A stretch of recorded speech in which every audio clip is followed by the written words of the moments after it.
নমস্কার। আচার্য প্রফুল্লচন্দ্র রায়ের আত্মজীবনী পড়ছিলাম আমরা। তার লেখা আত্মচরিত গ্রন্থ থেকে। আত্মচরিতের আজকে চতুর্বিংশ পরিচ্ছেদ পড়ব।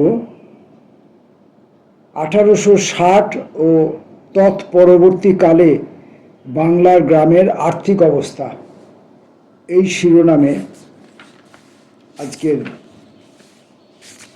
পাঠ শুরু হচ্ছে।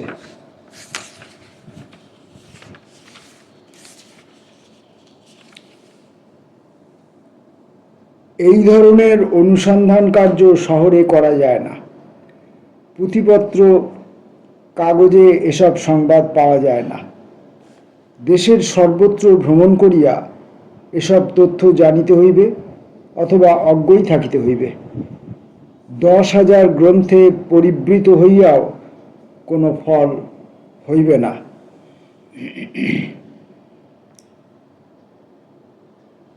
আর্থিক ক্ষেত্রে বাংলাদেশ কিরূপে বিজিত হইল তাহা বুঝিতে হইলে 1860 খ্রিস্টাব্দ এবং পরবর্তীকালে বাংলাদেশের অবস্থা কিরূপ ছিল তাহা জানা প্রয়োজন। চাউল বাংলার প্রধান খাদ্য। নিরক্ষর শ্রমিকেরাও বেশি মজুরি দাবি করিতে হইলে বাজারে চাউলের দরের কথা উল্লেখ করে। বাবু, চালের সের 1 আনা, দিন 2 আনায় 4 জন লোককে খাইতে দিই কি রূপে? আমার বাল্যকালে মজুরদের মাসিক বেতন ছিল 3 টাকা কি 4 টাকা। চাউলের মন ছিল 1.5 টাকা। আমাদের জেলায় মজুরেরা বেশিরভাগ মুসলমান। তাহাদের সাধারণত 2-1 বিঘা জমি থাকিত, তাহাতে ধান, শাকসবজি প্রভৃতি হইত। বাড়ির স্ত্রীলোকেরা ছাগল, মুরগি প্রভৃতি পালন করিয়া কিছু কিছু আয় বৃদ্ধি করিত। পয়সায় 20টা ভালো বেগুন পাওয়া যাইত। 1 আনায় 1 পুঁজি মানে 9টা গলদা চিংড়ি, টাকায় 12টা মুরগি পাওয়া যাইত। বাজারে দুধের দর ছিল টাকায় 32 সের। প্রত্যেক গৃহস্থেরই গোশালা এবং ঢেকিশালা থাকিত। ধানের তুষ, খুদ, কুড়া সবই কাজে লাগিত। বিভিন্ন রকমের ডাল গৃহস্থদের জমিতেই হইত, অথবা 1 বৎসরের উপযোগী ডাল কিনিয়া বড় বড় মাটির হাঁড়িতে রাখা হইত। প্রত্যেক গৃহস্থই 1 বৎসরের খোরাকি ধান গোলায় মজুদ রাখিত। তাছাড়া অজন্মার আশঙ্কায় আরও 1 বৎসরের জন্য অতিরিক্ত ধান জমা থাকিত। ভালো সুগন্ধি ঘৃত 8 আনা সেরে পাওয়া যাইত। বর্তমানে কলিকাতা অঞ্চল হইতে যে কলের তেল চালান হয়, গ্রামবাসীদের সঙ্গে তাহার পরিচয় ছিল না। গ্রামের ঘানিতে সরিষার তেল হইত এবং গ্রামের প্রত্যেক গ্রামে উহা প্রচুর পরিমাণে মিলিত। এই খাঁটি সরিষার তেল বাঙালির খাদ্যের একটা প্রধান অঙ্গ ছিল। কলুরাই তখন বংশানুক্রমে সরিষার তেলের ব্যবস্থা করিত। সরিষার তেলের দর ছিল 3 আনা সের। তেলের খৈল গরুর খাদ্য এবং জমির সার রূপে ব্যবহৃত হইত। গোপালন হিন্দু ধর্মের একটা অঙ্গ ছিল। আমার এখনো মনে আছে, আমার মা নিজে গরুর খাওয়ার তদারক করিতেন। নানা জাতির গরু আমাদের বাড়িতে ছিল। আমাদের বাড়ির নিয়ম ছিল যে ছেলেমেয়েরা 5 বছর বয়স পর্যন্ত প্রধানত দুধ খাইয়া থাকিবে। ধনী ভদ্র গৃহস্থেরা এবং তাহাদের বাড়ির মেয়েরা পর্যন্ত সকালবেলা গোয়াল ঘর পরিষ্কার করা অপমানের কাজ মনে করিতেন না। গোয়াল ঘরে ঝাঁটালি, গোবর ইত্যাদি জমিতে ভালো সারের কাজ করিত। তুষ, জাউ, কলার খোসা প্রভৃতি গরুদের খাওয়ানো হইত। প্রত্যেক গ্রাম্য পঞ্চায়েতের গোচর জমি ছিল। সেখানে নির্বিবাদে গরু চড়িয়া খাইত। ধান কাটা এবং মলা হইলে প্রচুর খড় পাওয়া যাইত এবং তাহা গরুর খাদ্যের জন্য গাদা দিয়া রাখা হইত। গ্রীষ্মকালে ঘাস দুর্লভ হইলে এই খড় খুব কাজে লাগিত। এক কথায় প্রত্যেক পরিবারই বৃহৎ পরিমাণে আত্মনির্ভর ছিল।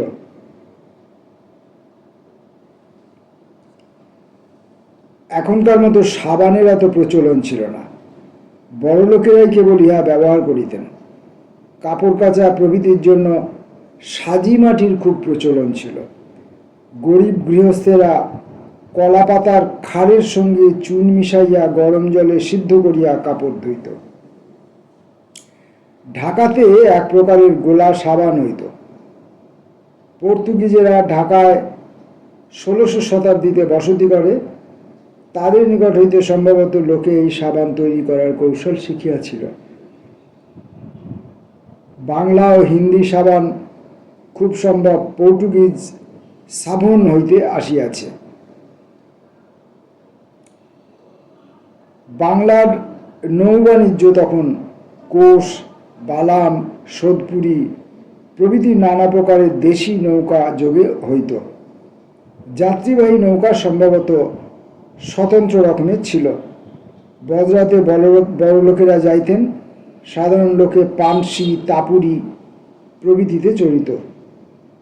প্রত্যেক গ্রামে এইরূপ শত শত নৌকা থাকিত। বন্দর ও গঞ্জে ঘাটে নৌকার ভিড় লাগিয়া থাকিত এবং সে দৃশ্য বড় সুন্দর দেখাইত। কলিকাতা হইতে গ্রামে এইসব নৌকাতে যাতায়াতের সময় বড় আনন্দ বোধ হইত। স্রোতের মুখে নৌকাগুলি যখন সারি বাঁধিয়া দাঁড় টানিয়া যাইত অথবা উজানে পাল তুলিয়া ছুটিত তখন বড়ই মনোহর দেখাইত। এখন এসব অতীতের কথা বলিলেই হয়। ব্রিটিশ কোম্পানিসমূহের স্টিমার বাংলার নদীপথ অতিক্রম করিয়া এই বিপর্যয় ঘটাইয়াছে। বেভারিজ তাহার বাখরগঞ্জ গ্রন্থে 1876 সালে এদেশের নদীবাহী নৌকা ও তাহাদের নির্মাণ প্রণালীর নিম্নলিখিত রূপ বর্ণনা করিয়াছিলেন। এই জেলায় নৌকা নির্মাণ একটি চমৎকার শিল্প। মেন্দিগঞ্জ থানার এলাকায় দেবাইখালী ও শ্যামপুর গ্রামে উৎকৃষ্ট কোষ নৌকা তৈরি হয়। আগরপুরের নিকট ঘণ্টেশ্বরে এবং পিরোজপুর থানার এলাকায় বর্ষাকাঠি গ্রামে ভালো পানসি নৌকা তৈরি হয়। শেষোক্ত স্থানে উৎকৃষ্ট মালবাহী নৌকাও তৈরি হয়। সুন্দরবনে মগেরা কেরুয়া গাছের গুঁড়ি হইতে ডিঙি তৈরি করে। সুন্দরী কাঠের ডিঙি সর্বত্রই হয়। ঝালকাঠি, কালীগঞ্জ, বাখরগঞ্জ, ফলাগড় প্রভৃতি স্থানও নৌকা তৈরির জন্য বিখ্যাত। এইরূপে নৌকা তৈরির কাজ করিয়া বহু লোক জীবিকা নির্বাহ করিত। আমার বাল্যকালে কোনো নদীতে আমি চরখা কাটিতে দেখি নাই, কোনো বাড়িতে আমি চরখা কাটিতে দেখি নাই। আমার বাল্যকালে কোনো বাড়িতে আমি চরখা কাটিতে দেখি নাই। ম্যানচেস্টারের কাপড় তখনই সুদূর গ্রাম পর্যন্ত পৌঁছাইয়াছিল এবং জোলা ও তাঁতিরা তাহাদের মৌলিক বৃত্তি হইতে বিতাড়িত হইয়াছিল। তাহাদের মধ্যে কেহ কেহ বিলাতি কাপড় বিক্রি করিয়া কষ্টে জীবিকা নির্বাহ করিত এবং অনেকে বাধ্য হইয়া কৃষিকার্য করিতে আরম্ভ করিয়াছিল। ইহার ফলে জমির উপর অতিরিক্ত চাপ পড়িয়াছিল। তখনকার দিনে গ্রাম্য কর্মকার একটা প্রধান কাজ করিত। তার দোকানে সন্ধ্যাবেলা আড্ডা বসিত এবং গ্রামের রাজনীতি আলোচনা হইত। কর্মকার লাঙল, কোদাল, দা, দরজার কবজা, বড় কাঁটা, তালা প্রভৃতি তৈরি করিত। বাহির হইতে আমদানি লৌহপিণ্ড ও লোহার পাত হইতেই এইসব অবশ্য তৈরি হইত। নাটাগড়িয়া, ডোমজুর, মাকড়দহ, বড়গাছিয়া প্রভৃতি স্থানে লোহার তালাচাবি তৈরি হইত। কিন্তু জার্মানি হইতে আমদানি সস্তা জিনিসের প্রতিযোগিতায় এই দেশীয় শিল্প লুপ্তপ্রায় হইয়াছে। সেফিল্ডের ছুরি, কাঁচি প্রভৃতিও এদেশে ছাইয়া ফেলিয়াছে। খুর, ছুরি প্রভৃতি সমস্তই বিদেশ হইতে আমদানি।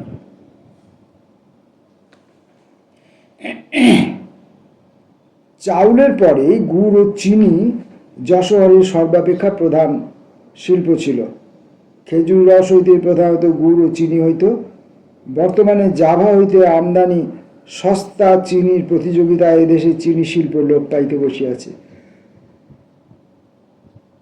কিন্তু একসময় এই চিনি শিল্প যশোহরে কিরূপ উন্নতি লাভ করিয়াছিল, ওয়েস্টল্যান্ডের যশোহর নামক গ্রন্থে তাহার চমৎকার বর্ণনা আছে। 1871 সালে বইটি লেখা হয়েছিল। যশোহর জেলার সর্বত্রই চিনি তৈরি হয় বটে, কিন্তু জেলার পশ্চিম অংশে নিম্নলিখিত স্থানগুলিতেই চিনি তৈরির বড় কেন্দ্র: কোটচাঁদপুর, চৌগাছা, ঝিকরগাছা, ত্রিমোহনী, কেশবপুর, যশোহর ও খাজুরা এইসব স্থানে চিনি তৈরি হয় ও তথা হইতে বাহিরে রপ্তানি হয়। কলিকাতা ও নলচিটি এই দুই স্থানেই প্রধানত চিনি রপ্তানি হয়। নলচিটি বাকরগঞ্জ জেলার একটি বাণিজ্য কেন্দ্র। পূর্বাঞ্চলের প্রায় সমস্ত জেলার সঙ্গে ইহার কারবার আছে। এখানে দলুয়া চিনির খুব চাহিদা এবং কোটচাঁদপুর ব্যতীত যশোহর জেলার অন্যান্য স্থানে উৎপন্ন অধিকাংশ দলুয়া নলচিটি ও তাহার নিকটবর্তী ঝালকাঠিতে রপ্তানি হয়। কোটচাঁদপুর ব্যতীত ওই দুই স্থানে দলুয়া চালান হয় বটে, কিন্তু সেখানকার বেশিরভাগ দলুয়া কলকাতাতেই চালান হয়। কলিকাতায় দুই প্রকার চিনির চাহিদা আছে। প্রথমত কলিকাতায় বিক্রয়ের জন্য দলুয়া চিনি, দ্বিতীয়ত উৎকৃষ্ট পাকা চিনি। ওইগুলি কলিকাতা হইতে ইউরোপ ও অন্যান্য স্থানে চালান হয়। এই পাকা বা সাত চিনি যশোহর জেলার দক্ষিণ অঞ্চলে কেশপুর ও অন্যান্য স্থানে তৈরি হয় এবং দলুয়া চিনি প্রধানত কোটচাঁদপুরে হয়। 1800 খ্রিস্টাব্দে বাংলাদেশে কিরূপে চিনি হইত তার একটি সুন্দর বিবরণ নিম্নে উদ্ধৃত হইল। গ্রেট ব্রিটেনে চিনির দাম হঠাৎ বাড়িয়া যায়। উহার কারণ প্রথমত ওয়েস্ট ইন্ডিজে ফসল জন্মে না এবং দ্বিতীয়ত ইউরোপের সর্বত্র চিনির ব্যবহার বৃদ্ধি পায়। এইভাবে চিনির মূল্য বৃদ্ধি ব্রিটিশ জাতি বিপদরূপে গণ্য করিল। তাহাদের দৃষ্টি তখন বাংলার উপরে পড়িল এবং তাহারা নিরাশ হইল না। অল্প সময়ের মধ্যেই বাংলা হইতে ব্রিটেনে চিনি রপ্তানি হইল। বাংলা হইতে ইউরোপে কয়েক বৎসর পূর্বেই চিনি রপ্তানি শুরু হইয়াছিল। এখনও উহা রপ্তানি হইতেছে এবং এই রপ্তানির পরিমাণ প্রতি বৎসর বাড়িয়া যাইবে এবং ইউরোপের বাজারে মূল্য বৃদ্ধির সঙ্গে সঙ্গে বাংলার লাভ হইতে তাতে সন্দেহ নাই। ওয়েস্ট ইন্ডিজও এই লাভের কিয়দংশ পাইবে।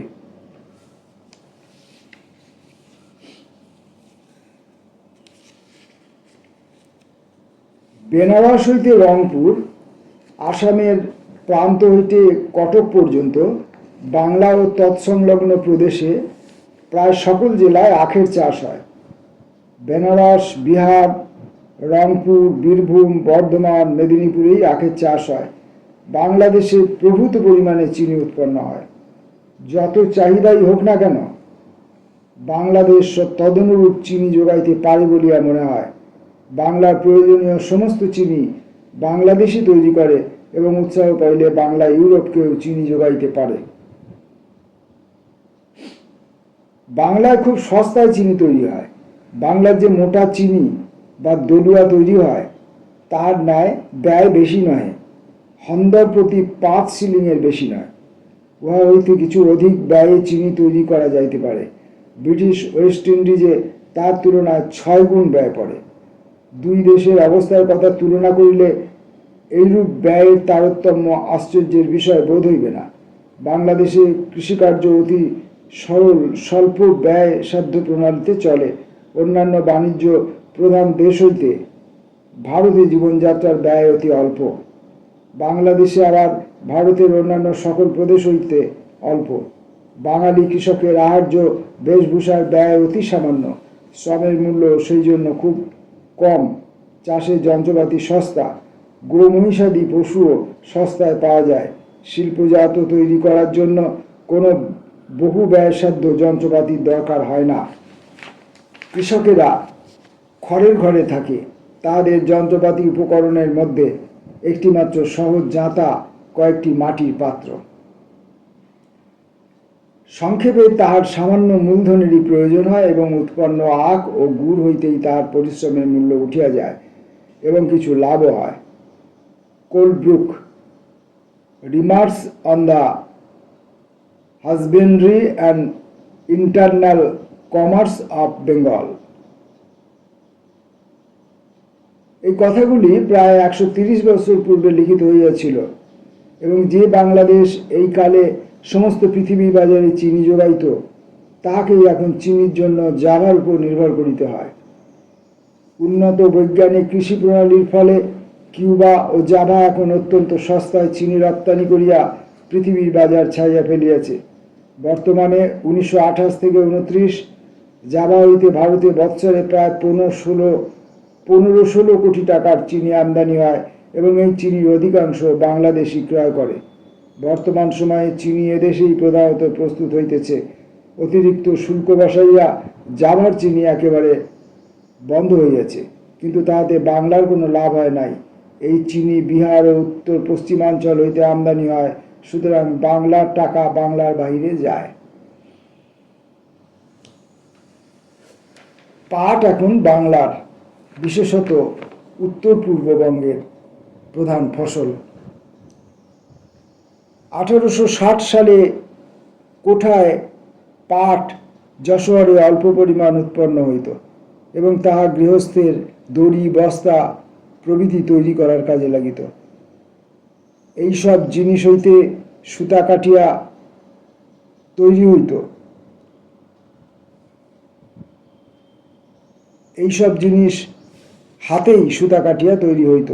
ভদ্র পরিবারের পুরুষরাও অবসর সময়ে পাটের সুতা বোনা, দড়ি তৈরি প্রভৃতি কাজ করিত। বাজারে পাটের দর ছিল 1 টাকা মণ, কিন্তু পাটের চাষ ক্রমশ বাড়িয়া যাওয়াতে বাংলার আর্থিক অবস্থা ঘোরতর পরিবর্তন ঘটিয়াছে। উত্তরবঙ্গের রংপুর প্রভৃতি জেলার পাটের সুতা কাটা ও বোনা খুব প্রচলিত ছিল। উহা হইতে গৃহস্থের ব্যবহারযোগী বিছানা, চাদর, পর্দা, গরিব লোকেদের পরিচ্ছদ প্রভৃতি তৈরি হইত। 1840 সালের কোঠায় কলিকাতা হইতে উত্তর আমেরিকা বোম্বাই বন্দরে তুলার গাইড বাঁধিবার জন্য চট রপ্তানি হইত, কিন্তু চিনি ও অন্যান্য জিনিস রপ্তানি করিবার জন্য বস্তা তৈরির কাজেই পাট বেশি লাগিত। ডাক্তার ফরবেস রয়েল তাহার ফাইব্রাস প্ল্যান্টস অফ ইন্ডিয়াস 1855 খ্রিস্টাব্দে প্রকাশিত নামক গ্রন্থে হেনলি নামক জনৈক কলিকাতার বণিকের নিকট হইতে প্রাপ্ত নিম্নলিখিত বর্ণনা লিপিবদ্ধ করিয়াছেন। এই বর্ণনা হইতে বোঝা যায় পাট শিল্প বাংলার অন্যতম প্রধান শিল্প হইয়া উঠিয়াছিল এবং এখানকার হাতে বোনা চট ও বস্তা পৃথিবীর দেশ দেশান্তরে রপ্তানি হইত।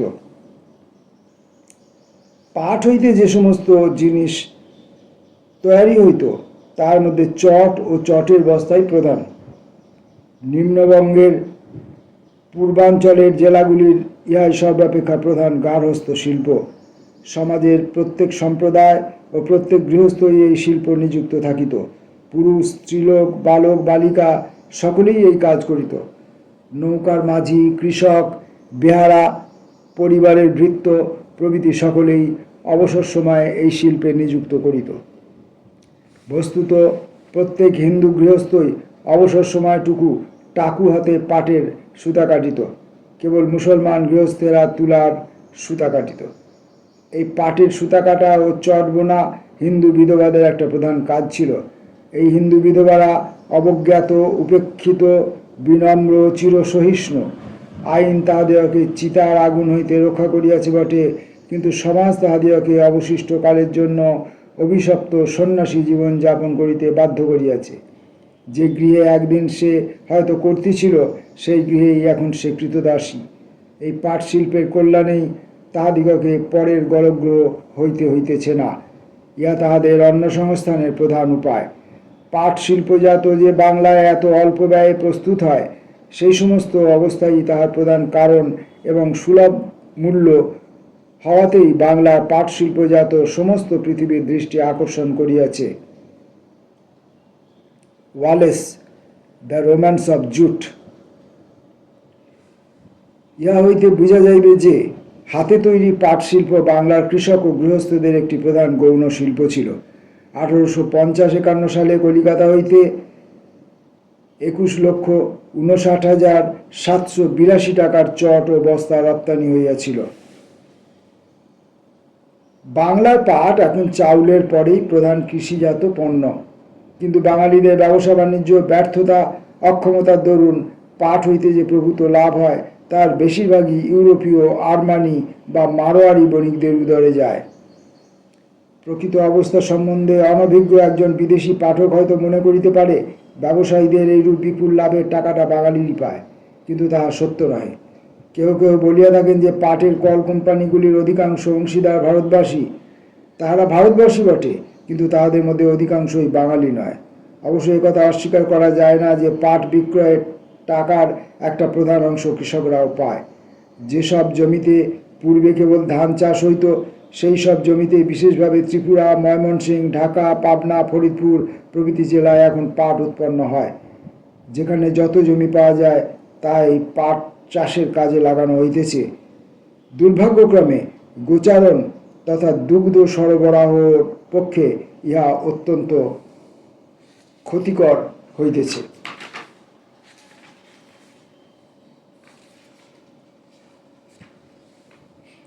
বাংলার কৃষকদের আর্থিক অবস্থার উপর পাট যেরূপ প্রভাব বিস্তার করিয়াছে তাহা পানান্ডিকরের wealth and welfare of the Bengal delta নামক গ্রন্থে সুন্দর রূপে বর্ণিত হইয়াছে। গ্রন্থকার যে বিষয়টি নিপুণভাবে পর্যবেক্ষণ ও আলোচনা করিয়াছেন তাহা বর্ণনা হইতেই সহজেই বোঝা যায়। বাংলায় পাট চাষের বৃদ্ধি এবং পৃথিবীর বাজারে পাটের চাহিদা বাংলার লোকদের পক্ষে প্রভূত কল্যাণকর হইত, যদি তাহারা বুদ্ধিমান ও হিসাবী হইত এবং এই লাভের টাকা হইতে দেনা শোধ, জমির উন্নতি, পথঘাটের উন্নতি, জীবনযাত্রার আদর্শ উন্নত করিতে পারিত। তাহাদের জীবনযাত্রায় স্বাচ্ছন্দ্য সামান্য কিছু বাড়িয়াছে বটে, কিন্তু বেশিরভাগ টাকাই মামলা মোকদ্দমায়, নানারূপ বিলাস ব্যসনে এবং বাহির হইতে মজুর আমদানি করিয়া তাহাদের খরচা বাবদ তাহারা অপব্যয় করিয়া ফেলিয়াছে। কৃষকেরা বিলাসী ভদ্রলোক হইয়া দাঁড়াইয়াছে এবং আলস্যে সময় কাটাইতে শিখিয়াছে। তাহারা নিজে মাটির কাজ করে না, ধান ও পাট কাটে না, জলে পাট ডুবায় না, ক্ষেত হইতে শস্য বাড়িতে লইয়া যায় না। এই সমস্ত কাজের জন্য তাহারা বিহার, যুক্তপ্রদেশ হইতে আগত মজুরদের নিয়োগ করিতেছে। ইহার ফলে মজুরের চাহিদা ও মূল্য বাড়িয়া গিয়াছে এবং সঙ্গে সঙ্গে চাষের খরচাও বাড়িয়া গিয়াছে। এইভাবে কৃষকদের লাভের একটা মোটা অংশ একদিকে উকিল মোক্তার, অন্যদিকে হিন্দুস্থানি মজুরদের হাতে চলিয়া যাইতেছে। বর্তমানে ব্যবসা বাণিজ্য মন্দা হওয়ার দরুন কৃষিজাত পণ্যের মূল্য হ্রাস পাইয়াছে, কিন্তু কৃষকেরা একবার যে মজুর খাটাইবার অভ্যাস করিয়া ফেলিয়াছে তাহা আর ছাড়িতে পারিতেছে না। এখনও তাহারা বাহিরের মজুরের সমভাবেই খাটাইতেছে। যদি এইভাবে চাষের খরচা না বাড়িয়া যাইত তবে কৃষিজাত পণ্যের মূল্য হ্রাস হওয়া সত্ত্বেও চাষিদের যথেষ্ট লাভ হইত। 5 বৎসরের হিসাব ধরিয়া দেখা গিয়াছে যে বাংলাদেশে উৎপন্ন পাটের পরিমাণ বার্ষিক প্রায় 4,75,00,000 মণ। বাংলাদেশের লোকসংখ্যাও প্রায় 4,75,00,000। সুতরাং মাথাপিছু গড়ে বার্ষিক 1 মণ পাট উৎপন্ন হয়। প্রতি মণ পাটের মূল্য প্রায় 8 টাকা। Sir D.M. হ্যামিল্টন 1918 সালে কলকাতায় একটি বক্তৃতা করেন। এই প্রসঙ্গে তাহা হইতে আমি কিয়দংশ উদ্ধৃত করিতেছি। তিনি বলেন, আমার কয়েকটি পাটকলের অংশ আছে এবং সেই হিসাবে আমি পাট উৎপন্নকারী কৃষকদের মুখের দিকে চাহিতে লজ্জাবোধ করি। আমরা শতকরা 100 ভাগ লাভ করিব, আর ওই কৃষকেরা কোনরূপ ব্যাংকের সুব্যবস্থার অভাবে দুর্দিনে না খাইয়া মরিবে। ইহা ব্রিটিশ বিচার বুদ্ধি ও ন্যায়ের আদর্শ সম্মত নহে। ডান্ডির মহাজনদের বিবেকের অভাবই ইহাতে সূচিত হয়েছে। কিন্তু পাট উৎপাদনকারী কৃষকরা যে আজকে দুর্গতি ভোগ করিতেছে, ভারতের জনসাধারণ দিনের পর দিন জীবনের আরম্ভ হইতে মৃত্যু পর্যন্ত সেই দুর্গতি ভোগ করে।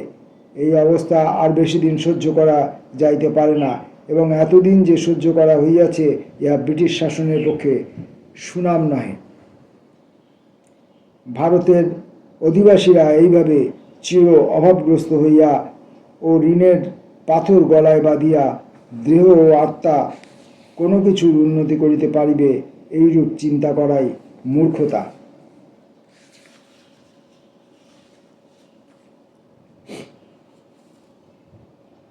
চতুর্বিংশ পরিচ্ছেদের থেকে আজকের পড়া আমরা এই পর্যন্তই পড়লাম, বাকি অংশটুকু পরের ভিডিওতে পড়ব। তা আমরা যেটা দেখতে পাচ্ছি যে লেখক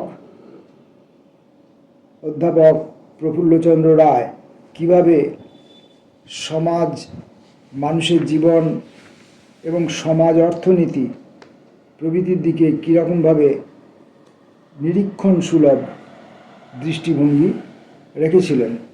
বাংলার যে কৃষিজ পণ্যগুলি, যেগুলি বাংলার শুধু কৃষি নয়, বাংলার শিল্পকেও নিয়ন্ত্রিত করত এবং বাংলার একটা উন্নত আর্থিক জীবনের সম্ভাবনা ছিল, অথচ তা বিভিন্ন কারণে পর্যবসিত হয়নি এবং বিশেষত বিদেশ থেকে আমদানিকৃত সস্তা পণ্যের বাজার ছেয়ে যাওয়ার জন্যই এটা বেশিরভাগ ক্ষেত্রে হয়েছে। যেমন বাংলার ধান চালের কৃষি এবং তাকে কেন্দ্র করে যে শিল্পগুলি সেটা, এবং এখানে আচার্য তখনকার দিনের একটা গ্রাম বাংলার যে বাজার সেটা কীরকম ছিল তার একটা খুব সুন্দর হিসাব দিয়েছেন। মজুরদের মাসিক বেতন ছিল 3 টাকা কি 4 টাকা, চালের মন ছিল 1.5 টাকা। এক আনায় 1 পুঁজি মানে 9টা গলদা পাওয়া যেত, টাকায় 12টা মুরগি পাওয়া যেত। বাজারে দুধের দর ছিল 32 টাকায় 32 সের। এরকম সব,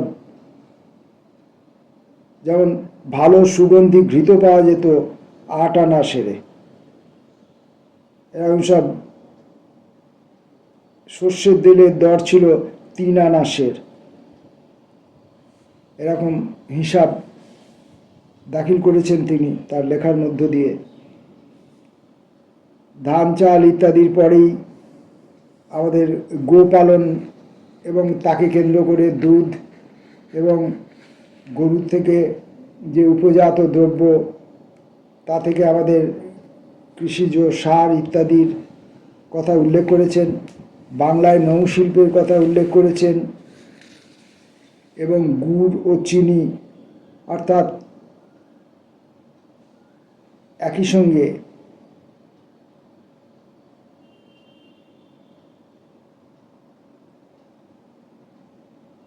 খেজুর চাষ, খেজুরের রস, খেজুরের ফলটার চাষ হয়তো খুব বেশি হতো না, কিন্তু খেজুরের রস থেকে গুড় ও চিনি তৈরি হতো। এবং এরপরেই আখ চাষ এবং আখের রস থেকে চিনি উৎপাদনের কথা তিনি উল্লেখ করেছেন। এবং বাংলার একটি বড় কৃষি ছিল পাট, এবং সেই পাটকে কেন্দ্র করে যে পাট শিল্প, তার বিশাল যে সম্ভাবনা ছিল এবং তার যে বিশাল একটা ব্যাপ্তি ছিল, সেটার কথাও তিনি উল্লেখ করেছেন তার লেখার মধ্য দিয়ে। আমরা পরবর্তী অংশ পরের দিন পড়ব। নমস্কার।